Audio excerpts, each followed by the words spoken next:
வணக்கம். இன்னைக்கு நாம எதை பத்தி ஆழமா பார்க்க போறோம்னா 2026ல இந்தியா எங்க நிக்குது. ஒரு பக்கம் பார்த்தா பிரம்மாண்டமான லட்சியங்கள், கனவுகள், இன்னொரு பக்கம் பார்த்தா நிஜம். இது ரெண்டுக்கும் நடுவுல என்னதான் இருக்கு? வாங்க இந்தியாவோட முக்கியமான சில முடிவுகளை பத்தி விரிவா அலசலாம். சொல்வாங்க இல்லையா, ஒரு நாட்டோட பட்ஜெட் தான் அதோட உண்மையான சுயசரிதைன்னு. அது எங்க பணத்தை கொட்டுதோ அதுதான் அதோட உண்மையான முன்னுரிமை. அப்போ இந்தியாவோட பட்ஜெட் என்ன கதையை நமக்கு சொல்லுது? வாங்க இந்த ஒரு கேள்வியோட நம்மளோட அலசல ஆரம்பிக்கலாம். முதல்ல நம்ம பார்க்க போறது பொது சுகாதாரம். இது ரொம்ப முக்கியமான ஒரு வாக்குறுதி. ஆனா அதோட நிலைமை இப்போ எப்படி இருக்கு பாருங்க. 2017ல இந்தியாவோட தேசிய சுகாதார கொள்கை ஒரு பெரிய இலக்க நிர்ணயிச்சது.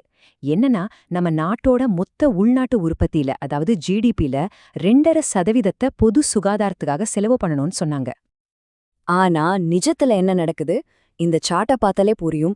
இங்க இருக்கு 2.5%, இங்க இருக்கு 0.29%. மலைக்கும் அடுவுக்குமான வித்தியாசம். இதோட நேரடி விளைவு என்ன தெரியுமா? மக்கள் அவங்க சொந்த காசுல இருந்து தான் மருத்துவத்துக்கு அதிகமா செலவு பண்ண வேண்டிய கட்டாயத்துல இருக்காங்க.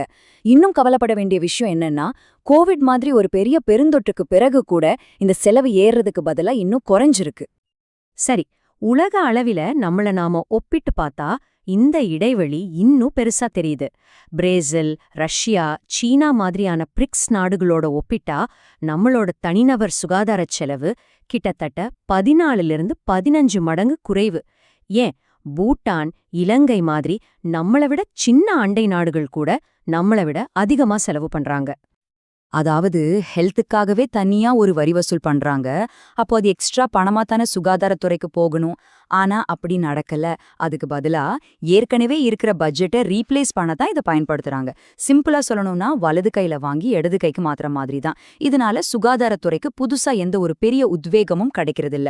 சோ ஒரு பக்கம் பார்த்தா நாட்டுக்கே அடித்தளமான ஹெல்த் செக்டார் நிதி பற்றாக்குறையில தவிச்சிட்டு இருக்கு. ஆனா அதே சமயம் இன்னொரு பக்கம் இந்தியாவின் உலகளாவிய கனவுகளுக்கு உயிர் கொடுக்க பிரம்மாண்டமான முதலீடுகள் இன்னொரு துறையில கொட்டப்படுது. இப்போ நாம பார்க்க போறது முற்றிலும் மாறுபட்ட ஒரு கதை. எரிசக்தி துறை. இங்க முதலீடுகளும் சரி, திட்டங்களும் சரி ரொம்பவே அக்ரெசிவா இருக்கு.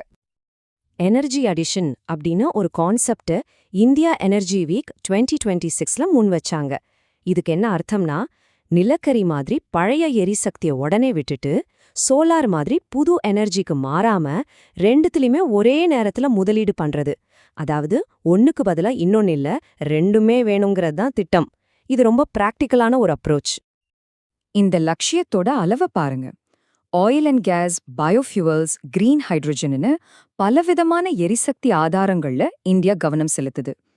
இது வெறும் எனர்ஜிக்காக மட்டும் இல்ல. இது மூலமா பல்லாயிரம் கோடி முதலீடுகளை ஈர்க்க முடியும், புதுசா வேலைவாய்ப்புகளை உருவாக்க முடியும், டெக்னாலஜியில இந்தியாவை ஒரு முன்னோடியா நிறுத்த முடியும். சரி, இந்த எனர்ஜி லட்சியம் எல்லாம் எப்படி உலக அரங்கில் இந்தியாவோட தலைமை பண்பையும் தற்சார்பையும் வலுப்படுத்துதுன்னு இப்ப பார்க்கலாம். உலக அரங்கில் இந்தியா தலைமை ஏற்கிறதுக்கான ஒரு சிறந்த உதாரணம் இன்டர்நேஷனல் சோலார் அலையன்ஸ். இந்த டைம்லைனை பாருங்க. 2015ல இந்தியாவும் பிரான்ஸும் சேர்ந்து இதை ஆரம்பிச்சாங்க. ஆனா சமீபத்துல அமெரிக்கா இதுலேருந்து வெளியே போயிடுச்சு. இது ஒரு பின்னடைவு மாதிரி தெரிஞ்சாலும் உண்மையில இது இந்தியாவுக்கு ஒரு பெரிய வாய்ப்பு. குளோபல் சவுத்துன்னு சொல்லப்படுற வளரும் நாடுகளுக்கு கிளைமேட் சேஞ்ச் விஷயத்துல தலைமை தாங்குற பொறுப்பை இந்தியா முழுச தன் கையில எடுக்க இது ஒரு சரியான தருணம். தலைமைத்துவம் ஒரு பக்கம்னா, தற்சார்பு இன்னொரு முக்கியமான விஷயம். குறிப்பா பாதுகாப்பு துறையில உள்நாட்டு உற்பத்தியை அதிகமாக்குறதுல இந்தியா ரொம்ப தீவிரமா இருக்கு. இதுக்கு ஒரு சூப்பர் எக்ஸாம்பிள் தான் C-295 ஏர்கிராஃப்ட் டீல். முதல் 16 விமானங்களை ஸ்பெயின்ல இருந்து வாங்குறோம். ஆனா அதுக்கப்புறம் வர்ற 40 விமானங்களை இங்கே நம்ம இந்தியால டாடா நிறுவனம் தயாரிக்க போகுது. யோசிச்சு பாருங்க, இது வெறும் விமானம் வாங்குற விஷயம் இல்ல. ஹை டெக்னாலஜி இந்தியாக்குள்ள வருது. பாதுகாப்பு துறையில தனியாரோட பங்களிப்பு அதிகமாகுது. ரொம்ப முக்கியமா நம்ம ராணுவத்துக்கு தேவையான விஷயங்களுக்கு வெளிநாட நம்பியிருக்கிறத குறைக்குது. தற்சார்பு பாதையில இது ஒரு மிகப்பெரிய படி. இப்போ நாம இந்த பகுதியோட முடிவுக்கு வரும். இந்த 2 வெவ்வேறான கதைகளையும் ஒன்னா சேர்த்து ஒரு பெரிய சித்திரமா பார்க்க வேண்டிய நேரம் இது. இந்த ஸ்லைடு தான் நம்மளோட முழு அலசலோட மையப்புள்ளி. ஒரு பக்கம் இலக்குகளை அடைய முடியாம நிதி பற்றாக்குறையில தவிக்கிற சுகாதாரத்துறை, இன்னொரு பக்கம் எனர்ஜி, டிஃபென்ஸ்னு உலக அரங்கில் ஜொலிக்க துடிக்கிற இந்தியாவின் லட்சியங்கள். இந்த 2 முன்னுரிமைகளுக்கும் நடுவுல ஒரு பெரிய பதற்றம் இருக்கு. அப்போ கடைசியா உங்ககிட்ட நான் விடுற கேள்வி இதுதான்.